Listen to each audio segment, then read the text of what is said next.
Wellman TV. Bobby Aguilar. Kabanata 886, Kabanata 886, humihingi ka ng kamatayan. Agad na namula ang mukha ng binata. Kinusot-kusot niya ang kanyang mga mata at sinabing, noong araw, pinrotektahan ka ni Mike Taylor, at walang sinuman sa capital city ang nang-ahas na guluhin ka. Ngunit ngayon ay patay na si Mike Taylor. Ang pamilya Taylor ay hindi rin makikialam sa iyo. Anong karapatan mong manggahas? Bago pa niya matapos ang pagsasalita ay nakaramdam siya ng lamig sa kanyang likuran. Lumingon siya at nakitang nakatayo sa likuran niya si Bobby. Ikaw si Bobby. Nasabi ng binata na nagpatigas ng batok. Ipinatong ni Bobby ang kanyang kamay sa kanyang balikat at ngumiti, sa ibang lugar tayo mag-chat. Tila naramdaman ng binata na may mali at bamulong, alam kong may kakayahan ka, ngunit hayaan mong sabihin ko sa iyo, ako si Maynard Kirby ng Four Young Dandies ng Capital City. Kung maglakas loob kang hawakan ako. Bago pa matapos magsalita si Maynard Kirby ay agad na lumipad ang kanyang katawan. Maynard Kirby. Isa sa 4 na Young Dandies ng Capital City. Ano ba iyon? Malamig na tinitigan ni Bobby si Maynard. Nagpumiglas si Maynard Kirby na bumangon at umungal, ikaw ay walang iba kundi isang martial artist, at gayon pa man ay naglakas loob kang hawakan ako, ikaw. Makikita mo. Si Bobby ay nagsimulang dahan-daang lumapit kay Maynard, na nagsabing, naaalala ko kung paano pinawi ni Mike Taylor ang pamilya Miller ng magdamag. Ngayon, susundin ko ang kanyang mga yapak at mawala ang iyong pamilya Kirby. Hindi malakas ang boses ni Bobby, ngunit sapat na iyon para maabot ang pandinig ng lahat sa paligid. Gawin mong mawala ang pamilya Kirby ko. Ha. Ikaw ay isa lamang martial artist. Walang ideya si Maynard sa paparating na panganib. Yumuko si Bobby at nginisyan, sabihin mo sa tatay mo na aalis siya kaagad sa capital city, o paalisin kita. Bumangon si Maynard sa lupa at tinuro si Bobby, sinabing, sige, maghintay ka lang, tingnan natin. With that, nagmamadaling umalis si Maynard sa eksena. Lahat ng nasa paligid ay hindi maiwasang lumingon sa panunood. Kabilang sa kanila ang maraming mga elite sa negosyo at mga opisyal ng gobyerno, ngunit walang nagsalita sa sandaling iyon. Matapos itaboy si Maynard, umupo si Bobby sa tabi ni Emily Taylor. Ayos ka lang ba? Nakangiting tanong ni Bobby. Mapaglarong tumugon si Emily Taylor, lalong nagiging matapang ka. Sumagot si Bobby na parang nagbibiro, talagang matapang na ako ngayon. Emily chuckled and rolled her eyes at Bobby. Sa sandaling iyon, naramdaman ni Bobby ang isang malakas na presensya na mabilis na lumalapit. Nagsalubong ang kilay ni Bobby at biglang tumingin sa may entrance. Ilang tao ang lumitaw sa pasukan, sa pangunguna ni Mark Fraley.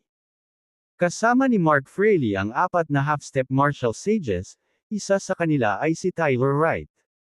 Mark Fraley, bago pa maibuka ni Bobby ang kanyang bibig, tahimik na binibigkas ni Emily Taylor ang kanyang pangalan. Kumunot ang noo ni Bobby, kilala mo ba siya? Tumango si Emily, oo. Sa panahon namin sa Second Secret Realm, naubos niya ang malaking bahagi ng dugo ko. Balita ko siya ang Young Master ng Second Secret Realm, isang top-tier genius. Nang marinig ito, bumalatay sa mukha ni Bobby ang matinding galit. Hindi nagtagal, si Mark Fraley, kasama ang kanyang grupo, ay nagsimulang lumapit kay Bobby. Miss Taylor, nag-e-enjoy ka ba sa labas kanina? Namimiss mo ba ang oras mo sa Second Secret Realm? Nang makalapit si Mark Fraley, bumagsak ang tingin niya kay Emily. Bakas sa mukha ni Emily ang sakit. Sa kabila ng pilit ng ngiti niya, hindi iyon napapansin.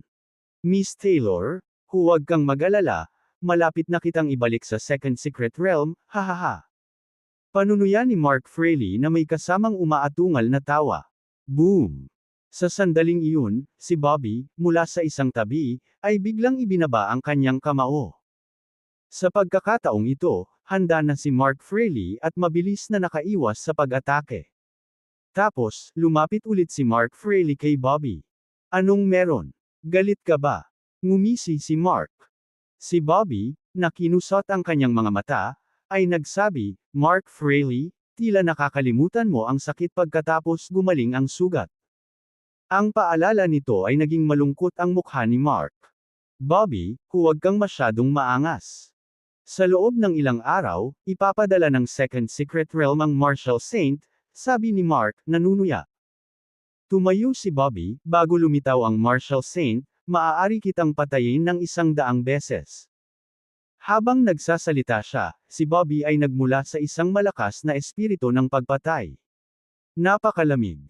Ang nakamamatay na lamig na ito ay bumalot sa buong tirahan ng night, na naging sanhi ng pagbaba ng temperatura ng ilang degree.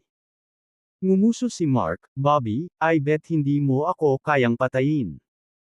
With this, sinulyapan niya si Tyler Wright at ang iba pang nasa gilid niya. Lahat sila ay nagmula sa Mystic Realm, nagtatanim ng matinding puot para sa iyo. Ang ilan ay handang ipadala ang Martial Saint upang patayin ka, mahinahong sabi ni Mark. Tyler Wright. Nakikigulo ka talaga kay Mark Fraley. Nang makita ito, hindi napigilan ni Daphne Green na mapaiyak sa galit. Nang masulyapan si Daphne, malamig na tumugon si Tyler Wright, "Magkapareho kami ng interes." "Ikaw." Itinuro ni Daphne si Tyler Wright, nagngangalit ang kanyang mga ngipin sa galit. Hindi maiwasang mapangiti ni Bobby, napakahusay, Tyler Wright. "Kapag naging Martial Saint ako, ang una kong lilipulin ay ang pamilya mong Wright." Kahit simpleng komento lang iyon, sapat na iyon para maglabas ng panandaliang gulat sa mukha ni Tyler. Kahit na panandalian ang gulat, hindi ito nakaligtas sa mga mata ni Bobby. "Bobby, ikaw ay hindi hihigit sa isang Great Completeness Military Marquis ngayon, malayo pa sa pagiging isang Martial Saint." "Lubos akong nagdududa na magkakaroon ka ng pagkakataong iyon," malamig na tugon ni Tyler. Tumawa si Bobby, "Well, tingnan natin yan." Natahimik si Tyler at tahimik na pumwesto sa likod ni Mark. Tumaas ang kilay ni Mark at sinabing, "Bobby, tiyak na alam mo, sa maikling panahon, hindi mo talaga makakamit ang Martial Saint Realm. At kapag lumitaw na ang Martial Saint, ang isang tulad mo ay hindi kayang protektahan si Emily Taylor. Kailangan niyang bumalik sa Second Secret Realm at magdusa." Dahil doon, iniba ni Mark ang usapan at nagpatuloy, na nakangiti, "Kung talagang nagmamalasakit ka sa kanya, bakit hindi mo siya ibigay sa akin? Sa aking proteksyon, kahit papaano ay maaaring mabawasan ang paghihirap niya." Sa sandaling iyon, ang lahat sa paligid ni Mark ay humagalpak sa tawa. "Ano sa palagay mo, bakit hindi isaalang-alang ito? Hindi ka maaaring maging masyadong makasarili bilang isang tao," patuloy na panunuya ni Mark. Sok. Ang hirap na dinanas sa Second Secret Realm, hindi talaga maimagine. Nasubukan ko na at kahit 1 minuto ay hindi ko kinaya ang matinding sakit. Ngunit kailangang tiisin ni Emily ang pagpapahirap na ito sa buong orasan, ang pag-iisip lamang ay masakit. Dahil sa mga sinabi ni Mark, nablangko ang isip ni Bobby. Ang kanyang mga mata ay naging pula ng dugo habang siya ay umungal, "Ikaw anak ng isang. Nililigawan mo si kamatayan." Kabanata 887, Kabanata 887, Isang pangitain na bumaba mula sa langit. Ang aura ni Bobby ay lalong nakakatakot, nakakaalarma ang lahat sa paligid niya. Ang pagpukaw kay Bobby, ay isang bagay na pagsisisihan ni Mark Fraley sa buong buhay niya. Sa isang iglap, nasa tabi na ni Mark si Bobby. Ang bilis niya ay wala sa mga chart, kahit ang half-step martial sages ay hindi makasabay. Sa susunod na segundo, pinasandal ni Bobby ang ulo ni Mark sa lupa, mabilis na dumudulas pasulong. "Hinihingi mo talaga." Umalangaw-ngaw sa buong estate ang galit na dagandong ni Bobby, na parang unggoy ng halimaw. Hinawakan niya ang ulo ni Mark sa isang kamay, inilunsad siya ng 12 metro sa isang kisap mata. Ang ulo ni Mark ay nag-iwan ng mahabang bakas sa lupa, dahil ang hindi mabilang na maluwag na mga bato ay naging alikabok. Sinubukan ni Mark na magpumiglas, ngunit natagpuan ang kanyang sarili na hindi makalaya. Ang lakas ni Bobby sa kanyang palad ay hindi kapani-paniwalang nakakatakot, halos madurog ang kanyang bungo. Boom! Sa pagkakataong ito ay hinawakan ni Bobby si Mark at sinuntok ang kanyang tiyan. Napalipad sa ere ang katawan ni Mark, hindi pa nga siya nakareact ay lumitaw si Bobby sa likuran niya. Naikuyom ni Bobby ang kanyang mga kamao at inilapat ang isang mabangis na suntok sa likod ni Mark. Sa isang iglap, yumuko ang likod ni Mark sa isang kakaibang arko, habang ang kanyang katawan ay bumagsak sa lupa. Pumunta ka sa impyerno. Si Bobby ay patuloy na umuungal, ang mga kamao ay pumuputok ng liwanag. Ang gininto ang liwanag ay parang bomba, walang humpay na binobomba si Mark.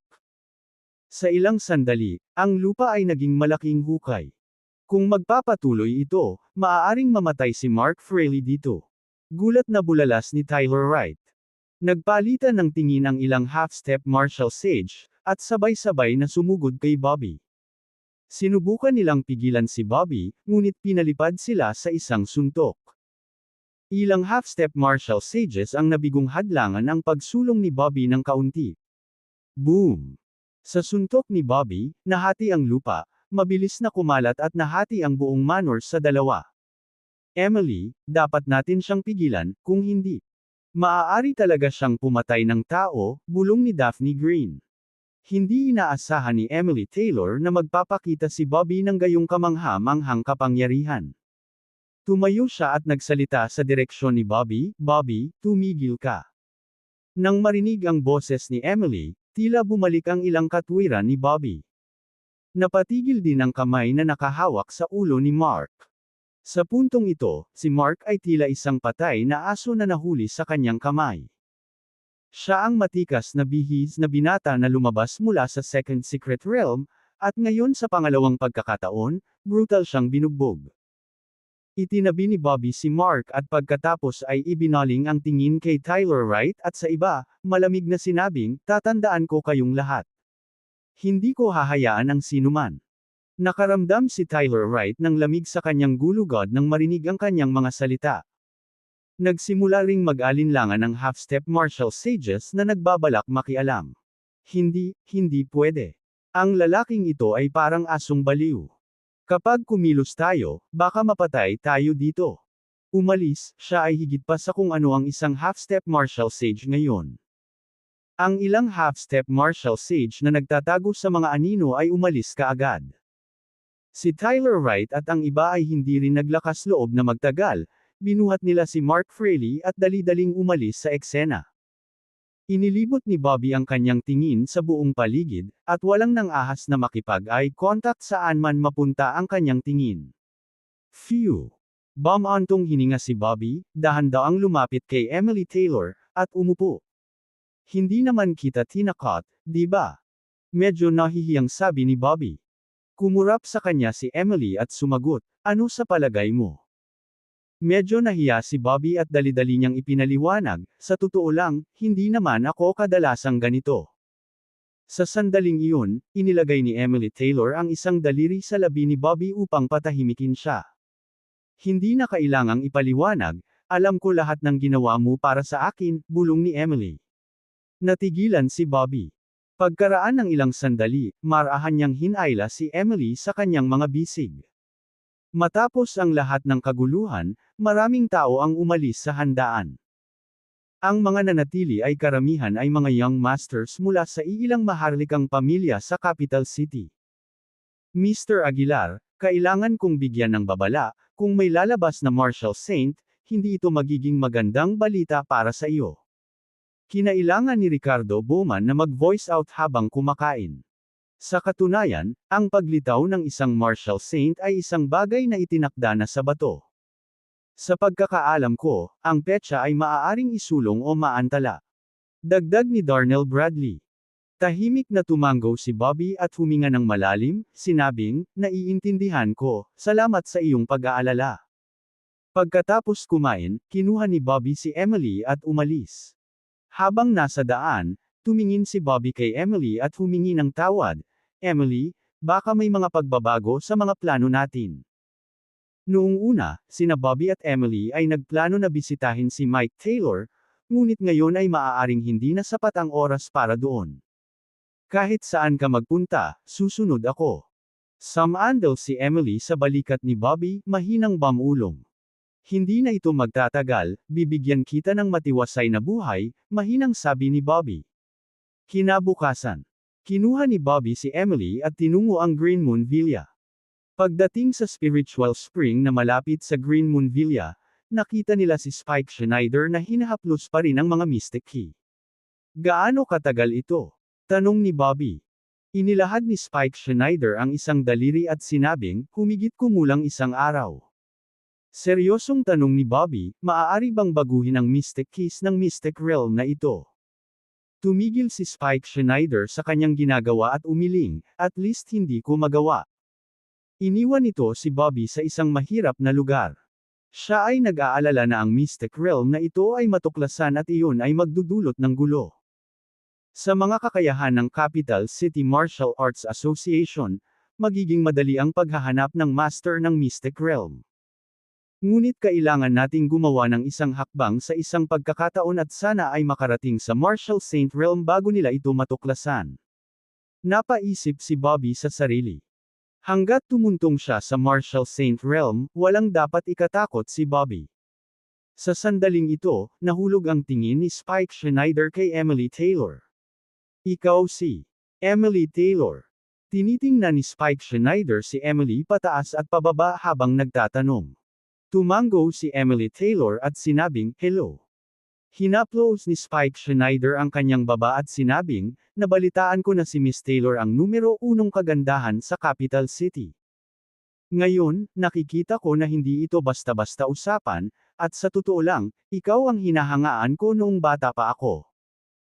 Bahagyang yumuko si Emily Taylor at mapagpakumbabang sinabi, Mr. Schneider, nambobola mo ako.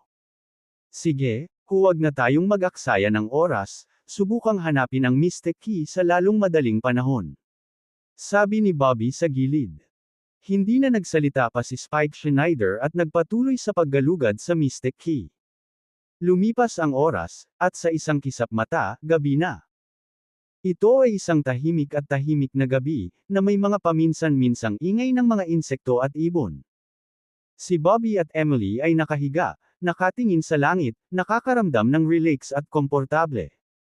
Tingnan mo, may shooting star. Sa sandaling iyon, itinuro ni Emily ang langit at tuwang-tuwa na napabulalas. Mag-wish ka agad. Udyok ni Emily. Pinagdikit niya ang mga kamay niya at bahagyang pumikit. Mabilis na ginaya ni Bobby ang mga kilos ni Emily at gumawa ng sariling hiling. Maya-maya, tumingin si Bobby kay Emily at nagtanong, so, ano ang wish mo? Hindi ko sasabihin sa iyo, kung sasabihin ko ito, hindi ito magkakatotoo. Mapaglarong sabi ni Emily. Magsasalita na sana si Bobby nang biglang, lumitaw ang isang ulap ng mapalad na mga pangitain sa langit. Nang makita ang pangitain na ito, agad na namutla ang mukha ni Bobby. Kabanata 888, Kabanata 888, ang kapanganakan ng Martial Saint. Si Bobby ay biglang tumayo mula sa lupa, matamang nakatitig sa pangitain sa kalangitan. Naakit din si Emily Taylor ng mapalad na ulap na ito. Ang mapalad na ulap ay mabilis na naglaho, na napalitan ng malalaking bahagi ng maitim na ulap. Bitik. Pagkatapos, umalangaw-ngaw ang isang malakas na ungol. Nakakabingi ang dumadagandong na tunog na ito, na para bang mahahati ang lupa sa kalahati. Bagamat hindi alam ni Bobby kung ano ang pangitaing ito, mayroon siyang napakasamang premonition sa kanyang puso. May aakyat sa Martial Saint, sabi ni Spike Schneider sa mahinang boses. Biglang nagbago ang mukha ni Bobby. Nangyari na talaga ang kinatatakutan niya. Hindi niya inaasahan na may taong talagang papasukin sa kaharian ng Martial Saint. Spike, kailangan nating bilisan, please. Tumingin si Bobby kay Spike Schneider, nakikiusap sa kanyang mga mata. Tumango rin si Spike Schneider, huwag kang mag-alala, kahit isang araw, sisiguraduhin kong ligtas ka sa Mystic Realm. Ang ganitong uri ng pangitain ay natural na nakakaakit ng hindi mabilang na mga tao. Marami sa mga martial artist sa mundo sa iba't ibang mga maharlikang pamilya ang halos lahat ay nakapansin sa kakaiba ng pangitaing ito. Sa Capital City, sa isang tiyak na villa. Tumangala si Ignacio Burke sa pangitaing ito at sinabi sa mahinang boses, may pumasok sa kaharian ng Marshall Saint. Sa Timog Kanluran, sa isang lugar na hindi nakatira. Naakit sa pangitain na ito, nanginginig si Jackson Harris habang sinabi niya, pagkalipas ng maraming taon. May isang taong sa wakas ay tumuntong sa kaharian ng Marshall Saint. Marami sa mga lumang halimaw na natigil sa half-step Marshall Sage realm sa loob ng maraming taon ay nagbukas din ng kanilang mga mata sa sandaling ito. May taong tumuntong sa kaharian ng Marshall Saint. Ito ay sapat na upang patunayan na ang kasalukuyang panahon ay maaaring magsilang ng mga Marshall Saints. Ito ay isang masayang sandali para sa maraming tao. Para sa mundo ng martial arts, ito ay walang alinlangan na magandang balita. At sa sandaling ito, sa ilalim ng isang isla, isang binata ang lumabas sa gate ng Immortal Slaying Sect. Siya ay marangal, ngunit may dalang lamig na nagpapahirap sa mga tao. Sa likod niya ay 12-dosenang mga kalansay. Ang taong ito ay walang iba kundi si Obadiah Heptonstall. Sa wakas, may nakarating na sa Marshall Saint, bulong ni Obadiah sa sarili. Hehe, ha. Ilang sandali pa, umalangaw-ngaw sa buong dagat ang tawa ni Obadiah. Sa loob ng Divine Alchemist Pavilion, ang Pavilion Master ay nag-aalalang mukha, na bumubulong sa sarili, kapag ang Marshall Saint ay ipinanganak, ang kasunduan ng mga tagapangalaga ay titigil na sa pag-iral. Bobby, kailangan mong magtago ng mabuti. Sa ikalawang lihim na kaharian. Nakahiga si Mark Fraley sa kama na parang patay na aso. Sa pagkakataong ito ay mas malala pa ang mga sugat niya at wala na siyang lakas na magsalita. Ang buong katawan niya ay fracture at kailangan ng mahabang panahon para lang gumaling ang kanyang pisikal na katawan. Sa pagtingin kay Mark Fraley sa ganitong estado, hindi maiwasan ni Luke Fraley na sumimangot.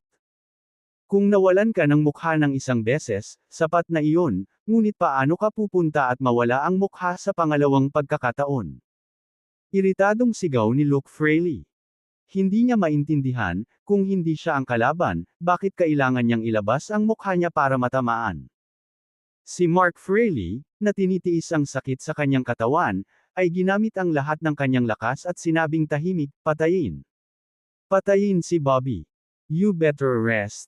If you didn't die this time, it only means na maswerte ka. Bobby is none of your concern. Sabi ni Luke Fraley. Pagkatapos, tumayo si Luke Fraley at umalis. Pagdating niya sa Great Hall, isang lalaking nagngangalang Chanang ang nagmamadaling pumasok. Sir, magandang balita. Magandang balita. Excited na sabi ni Chanang. May pumasok sa Marshall Saint. Si Luke Fraley ay bumangon, na nagulat na sumigaw, nagsasabi ka ba ng totoo? Talagang. Nakita ko ng sarili kong mga mata ang pangitain ng Marshall Saint. Sabi ni Chanang, nanginginig ang boses sa excitement. Nanliit ang mga mata ni Luke Fraley. He chuckled, good. Sa wakas, ang limitasyon ng mga Guardians ay naalis na, hahaha. Tawagan mo na si Star para sa akin. Makalipas ang ilang minuto, nagpakita si Star sa Great Hall. Inutusan ni Luke Fraley si Star na pangunahan ang dalawang Marshall Saints na umalis sa Second Secret Realm para patayin si Bobby. Kasabay nito, naglabas din ng parehong utos ang pamilya Wright. Sa pangunguna ni Tyler Wright, dalawang Marshall Saints ang umalis sa The Wright family para pumunta at patayin si Bobby, at agawin si Emily Taylor. Ang lahat ng mga pangunahing Secret Realms ay nagpadala din ng mga Marshall Saint na may iisang target, na si Bobby. Sa sandaling ito, nakaupo si Bobby malapit sa spiritual spring, tahimik na naghihintay. Nagtataka ako kung sino ang pumasok sa Marshall Saint. Si Bobby ay nasa gulo ng pag-iisip. Ang pagsulong ng isang tao sa Marshall Saint Realm sa pagkakataong ito ay malamang na magbabago sa buong istruktura ng martial arts world. Tumingin si Bobby kay Spike Schneider, at sinabing, Mr. Schneider, gaano katagal bago maging handa ang Mystic Realm? Sinabi ni Spike Schneider, 2 pang oras. Huminga ng malalim si Bobby, at simpleng sumagot, okay. Umupo siya doon, tahimik na naghihintay sa pagbubukas ng Mystic Realm. Mabilis na lumipas ang 2 oras, sa isang kisap mata. Sa mismong 2 oras na marka, nagsimulang kuminang sa liwanag ang mukha ni Spike Schneider. Pagkatapos, isang malaking pasukan ang lumitaw sa harap ni Bobby. Bukas na. Sabi ni Spike Schneider, malinaw na medyo nasa sabik. Tumango si Bobby sa kanya, sinabing, "Give me the mystic key." Hindi nag-aksaya ng oras si Spike Schneider at mabilis na ibinigay ang mystic key kay Bobby. Pagkatapos, tumingin si Bobby kay Emily Taylor, at sinabing, "Emily, pumasok ka muna." "Ano naman sayo?" Tanong Taylor na medyo naguguluhan. Mataimtim na sumagot si Bobby, "Kailangan ko munang bisitahin ang Divine Alchemist Pavilion." Kung hindi nila mahanap si Bobby, maaari nilang ilabas ang kanilang galit sa Divine Alchemist Pavilion. Masyadong malaki ang utang ni Bobby sa Pavilion Master. Hindi siya papayag na madamay ang Pavilion Master dahil sa kanya. Si Emily Taylor ay isang babaeng nakauunawa sa mas malaking larawan, alam niya na dapat pumunta si Bobby. Kaya, hindi na siya nagsalita, pinaalalahanan lang siya na mag-ingat bago pumasok sa Mystic Realm. Matapos makapasok si Emily Taylor sa Mystic Realm, bumaling si Bobby kay Spike Schneider. "Mr. Schneider, ikaw. Gusto mo bang sumama ako sa'yo?" Pinutol ni Spike Schneider ang mga salita ni Bobby. Tumango si Bobby, sinabing, "Paano mo nalaman?" Sinabi ni Spike Schneider, "Dahil nag-aalala ka na malik ko ang posisyon ng Mystic Realm." "Oo. Hindi ito itinago ni Bobby. Sasama ako sa iyo." Nakakagulat na sumang-ayon si Spike Schneider. "Salamat sa pag-unawa." Bahagyang yumuko si Bobby at pagkatapos, siya at si Spike Schneider ay mabilis na sumugod patungo sa River Town. Sa Capital City Martial Arts Association, sa labasan ng Second Secret Realm. Biglang lumitaw si Star kasama ang 3 Martial Saints. "Sok, matagal na akong umalis sa Second Secret Realm." May bamantong hininga sa tabi ni Star. "Oo, eksaktong 100 taon na ang lumipas, lahat salamat sa tagapangalaga," bamantong hininga ang isa pang tao. Sinulyapan sila ni Star, na nagsasabing, "Dapat kang maging masaya na hindi ka namatay sa nakalipas na 100 taon." Nang banggitin ang paksang ito, ang 3 ay hindi napigil ang kiligin. Matingkad pa rin sa kanilang isipan ang eksena ng hindi mabilang na Martial Saints na namatay 100 taon na ang nakalilipas. "Huwag mag-aksaya ng oras, hanapin natin si Bobby," malamig na sabi ni Star.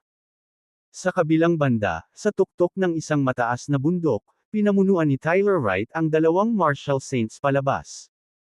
"Bobby, sa wakas ay hinintay ko na ang araw na ito." Huminga ng malalim si Tyler Wright, bakas sa kanyang mukha ang kalupitan. Kabanata 889, Kabanata 889, Pagtapak sa Mistikong Kaharian. Bilang karagdagan kay Tyler Wright at sa Capital City Martial Arts Association, ilang mga lihim na kaharian ang nagpadala rin ng kanilang mga Martial Saints. Bagamat mababa ang kanilang lakas kumpara sa Capital City Martial Arts Association, naakit sila ng bloodline ni Emily Taylor, kaya't naghahanda na rin sila para dito. Ang buong daigdig ay tila madilim, na parang gumagawa ng isang malaking digmaan. Sa sandaling ito, si Bobby ay nagtutulak na nagmamaneho, nagmamadali patungo sa Divine Alchemist Pavilion. Pagkaraan ng mahabang panahon, sa wakas ay dumating na si Bobby sa Divine Alchemist Pavilion. Hinawakan niya ang kamay ng Pavilion Master, handa nang umalis. Gayunpaman, huminto ang Pavilion Master at same time na nagsabi, "Bobby, ano ang sinusubukan mong gawin?" Sabik na sumagot si Bobby, "Bilis na umalis, may lumitaw na Martial Saint, kailangan mong magtago kasama ako sa lihim na kaharian." "Magtago?" Hindi napigilan ng Pavilion Master ang tumawa. "Bakit ako magtatago?" Sabi ni Bobby, "Kung hindi nila ako mahanap, talagang hahanapin ka nila." Nang marinig ito, mas lumalim ang ngiti ng Pavilion Master. Kumalas siya sa pagkakahawak ni Bobby, tumingin sa paligid ng malawak na Divine Alchemist Pavilion at sinabing, "Kung aalis ako, ano ang mangyayari sa Divine Alchemist Pavilion? Paano ang maraming alchemist na nagtitiwala sa akin?" Natigilan si Bobby sa kinatatayuan. Sa katunayan, kung wala ang Pavilion Master, maaaring masira ang Divine Alchemist Pavilion. Ang pagiging buhay ay may mga responsibilidad, tahimik na sabi ng Pavilion Master. Agad namang kumalma si Bobby. Tumingin siya sa Pavilion Master, kumunot ang kanyang mga kilay, at nagtanong, ano ang gagawin mo? Sumagot ang Pavilion Master sa mahinahong paraan, huwag kang mag-alala, walang mangyayari sa akin. Ikaw ang hinahanap nila, hindi ako. Nauutol si Bobby, may gustong sabihin pa, ngunit iwinagayway ng Pavilion Master ang kanyang kamay na nagsasabing, huwag mag-aksaya ng oras, kung hindi, huli na ang lahat. Ang oras ay tumatakbo, alam ito ni Bobby. Kinagat niya ang kanyang mga ngipin at sinabing, Pavilion Master, dapat kang mag-ingat. Pagkasabi noon, bumalik si Bobby sa kanyang sasakyan at bumalik. Sa paglalakbay, nakaramdam ng pagkabalisa si Bobby. Ang hitsura ng Martial Saint ay higit pa sa inaasahan ni Bobby. Ito ay humantong sa Bobby na hindi masecure ang mga nakapaligid sa kanya sa oras. Bilang karagdagan sa Pavilion Master, maraming tao sa Green Moon Villa. Tila napansin ni Spike Schneider sa kanyang tabi ang sakit ni Bobby at bahagya niyang sinabi, ang taong may malaking ambisyon ay hindi pinipigilan ng mga maliliit na detalye. Bukod pa rito, imposibleng dalhin mo ang lahat sa lihim na kaharian, na maaaring magdulot ng higit pang hinala. Nang marinig ito, hindi napigilan ni Bobby na bumulong, I'm sorry. Sa sandaling ito, hindi na talaga niya kayang mag-alaga ng iba. Nakaharap sa Martial Saint, hindi nagkaroon ng pagkakataon si Bobby. Sa lahat ng paraan, itinago ni Bobby ang kanyang chi at sumugod patungo sa lihim na kaharian. Sa kabilang banda, nararamdaman ni Spike Schneider ang chi sa paligid niya. Ang chi ng Martial Saint ay napakalakas, madali itong matuklasan. Ang paglalakbay ay puno ng malapit na tawag, ngunit sa oras na marating nina Bobby at Spike Schneider ang lihim na kaharian, wala pa silang nakasalubong na papalapit na mga Martial Saints. Nakatayo sa pasukan ng Secret Realm, sinabi ni Spike Schneider, bubuksan ko na ang Secret Realm.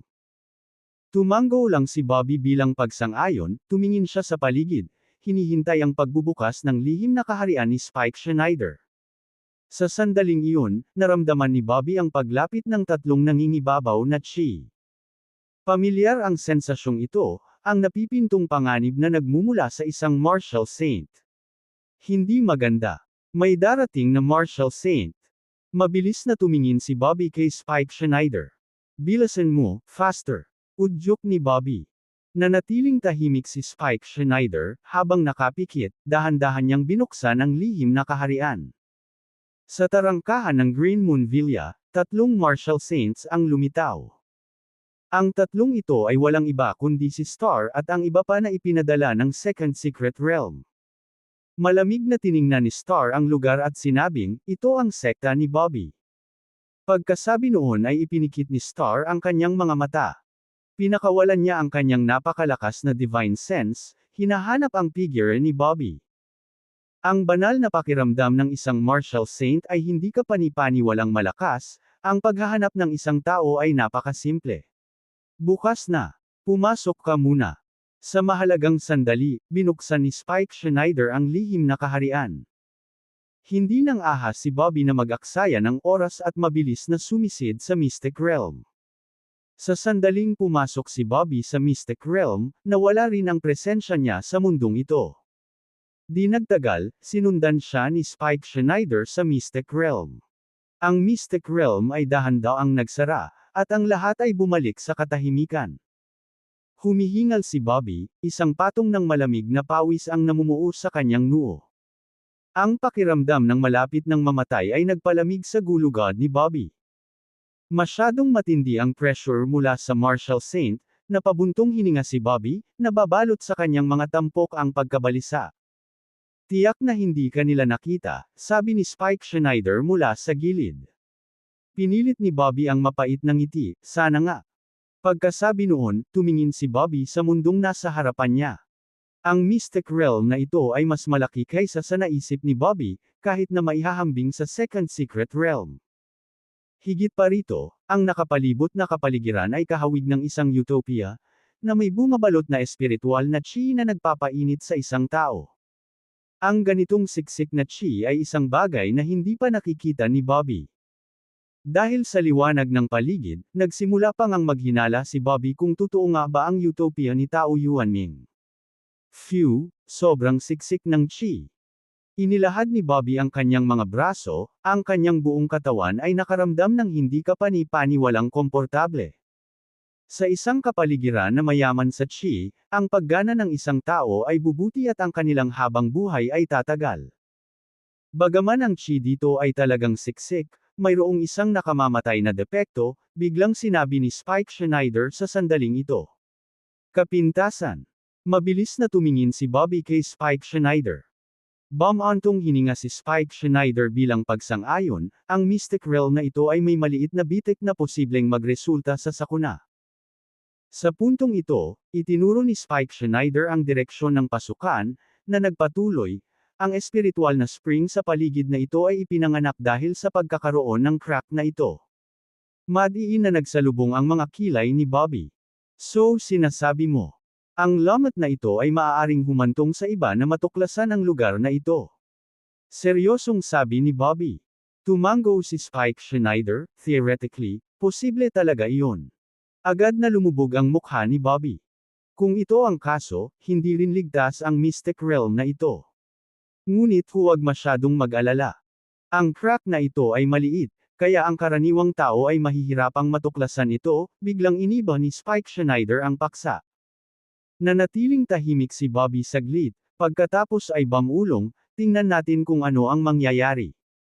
Susubukan kung maabot ang Martial Saint Realm bago matuklasan. Kaagad pagkatapos, humakbang si Bobby. Inilabas niya ang kanyang divine sense, hinahanap ang figure ni Emily Taylor. Samantala, sa labas ng mundo. Hindi napansin ni Star at ng kanyang partido ang presensya ni Bobby.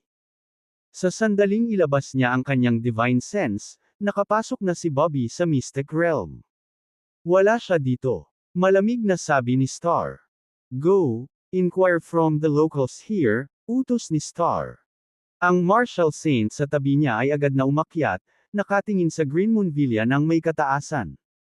Pagkatapos ay sinabi niyang walang pakialam, sino ang Panginoon ng lugar na ito. Lumabas ka para salubungin ako. Bagamat hindi malakas ang kanyang boses, sumabog ito na parang kulog sa tabi ng tenga.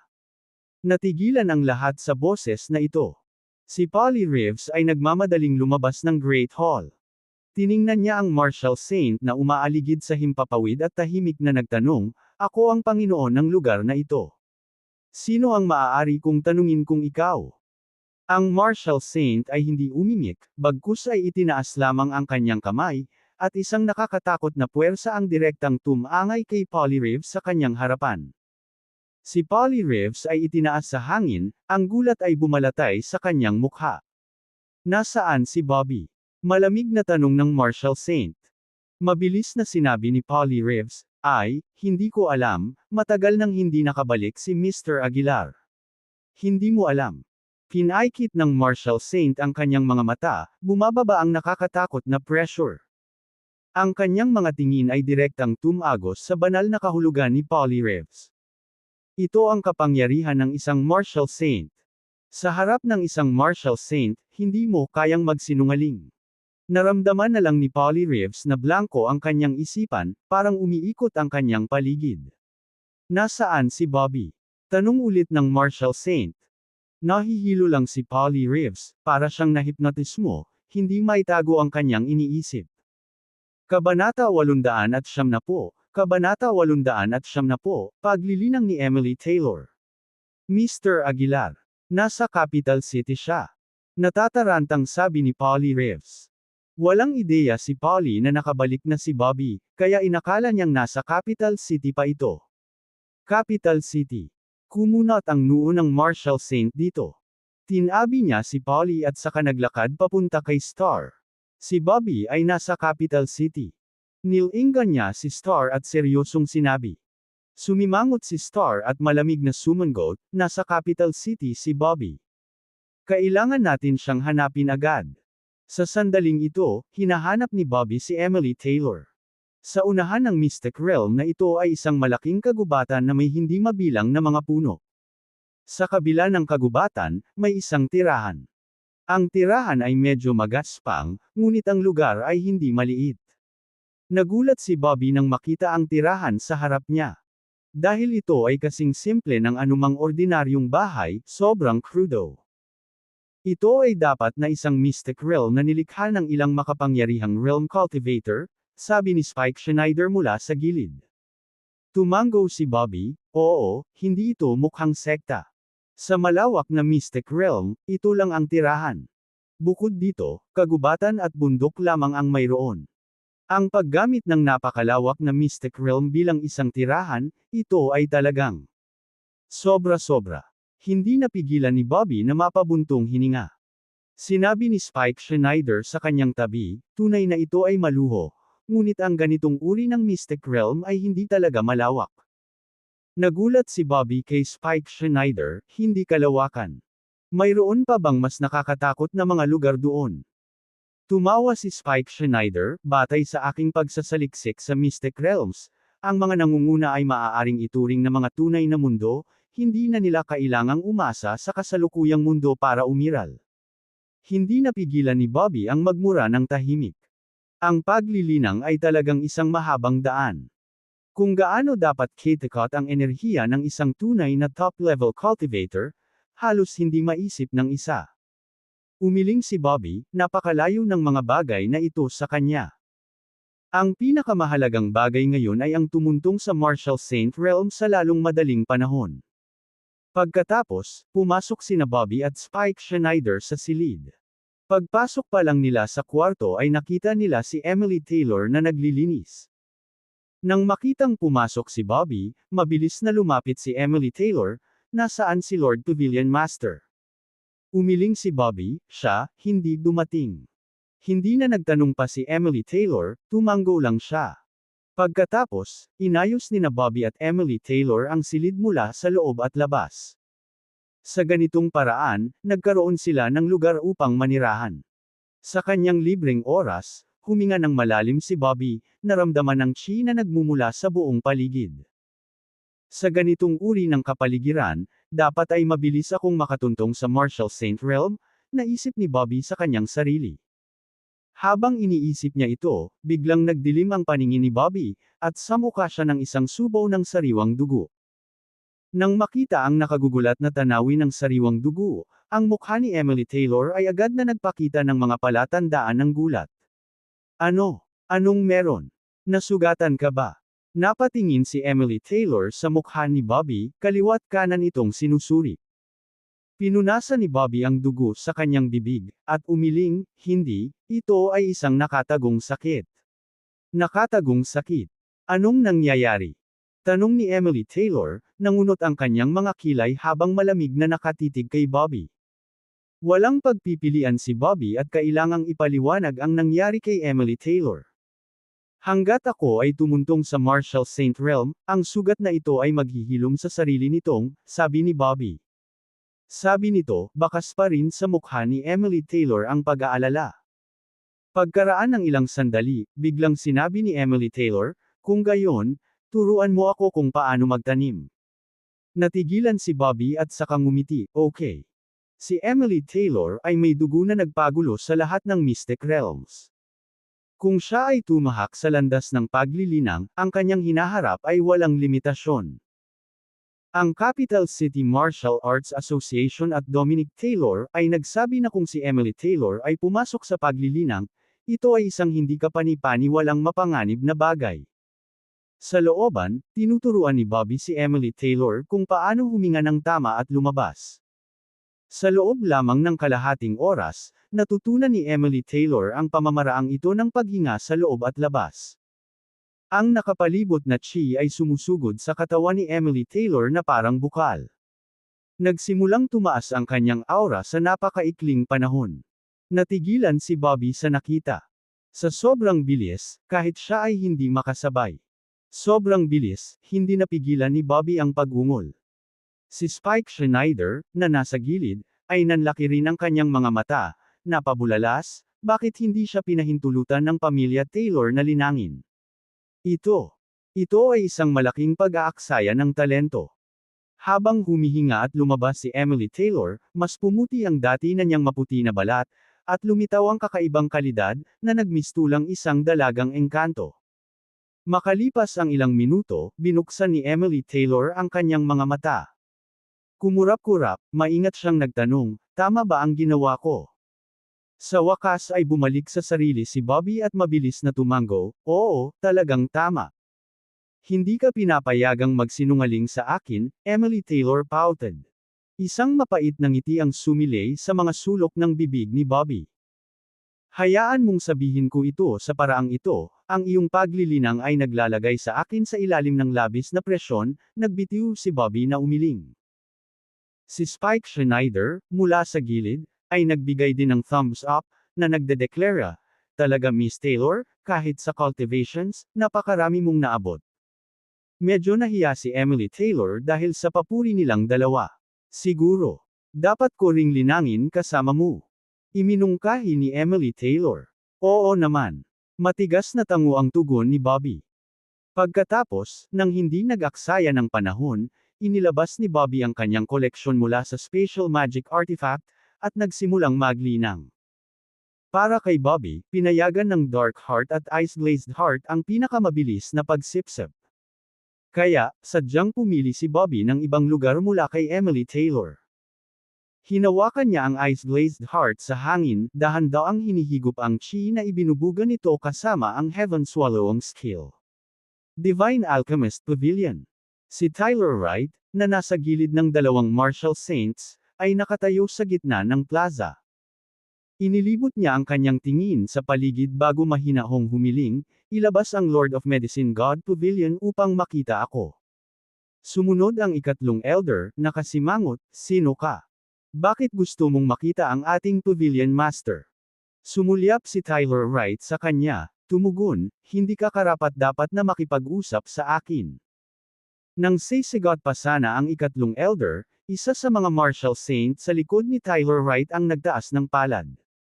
Casual na kinurot ng martial saint, at biglang namilipit ang katawan ng third elder. Isang napakalaking puwersa ang naging sanhi ng pagkaluskos ng mga buto ng ikatlong elder. Hindi nagtagal, nabaluktot ang katawan ng ikatlong elder, ang kanyang 5 laman loob at 6 na bituka ay nasa ilalim ng matinding presyon. Splat! Sa loob lamang ng ilang maikling segundo, ang katawan ng ikatlong elder ay naging ulap ng dugo. Ang tanawin ay nag-iwan sa lahat ng naruroon na humihingal at umatras, ang kanilang mga mukha ay puno ng takot. Mahinahong nagsalita si Tyler Wright, pumunta ka at ipakipagkita sa akin ang Lord of Medicine God Pavilion. O huwag mo akong sisihin sa susunod na mangyayari. Pumunta ka sa aking Divine Alchemist Pavilion at pumatay ng isang tao ng walang dahilan, hindi mo yun mabibigyang katwiran. Sa sandaling iyon, lumabas ang Pavilion Master at lumapit sa hindi kalayuan. Nang makita ang babae na papalapit sa kanya, ang mga mata ni Tyler Wright ay kumislap sa pagnanasa. Hindi niya napigilan ang pagdila sa kanyang mga labi, isang nakakalokong ngisi ang gumapang sa gilid ng kanyang bibig. Hindi ko inasahan na ang sikat na Lord of Medicine God Pavilion ay medyo kagandahan, sabi ni Tyler Wright na may nakakalokong ngiti. Bahagyang kumunat ang mga kilay ng Pavilion Master, malamig ang boses niya, ano ang nagdadala sa iyo sa aking Divine Alchemist Pavilion? Bahagyang umubo si Tyler Wright at walang pakialam na sinabi, hinahanap ko si Bobby. Alam mo ba kung nasaan siya? Walang ideya, ngunit tiyak na wala siya sa Divine Alchemist Pavilion, sagot ng Pavilion Master, ang kanyang tono ay malayo ngunit hindi sumusuko. Napangisi si Tyler Wright, sino ang hindi nakakakilala sa iyo? Ang Pavilion Master, ay may mahinang lugar para kay Bobby. Kahit na wala siya dito sa pavilion, tiyak na malalaman mo kung nasaan siya. Mag-usap. Huwag mo kaming pilitin na kumilos. Nang mawala ang kanyang mga salita, ang dalawang martial saint sa likod ni Tyler Wright ay humakbang pasulong.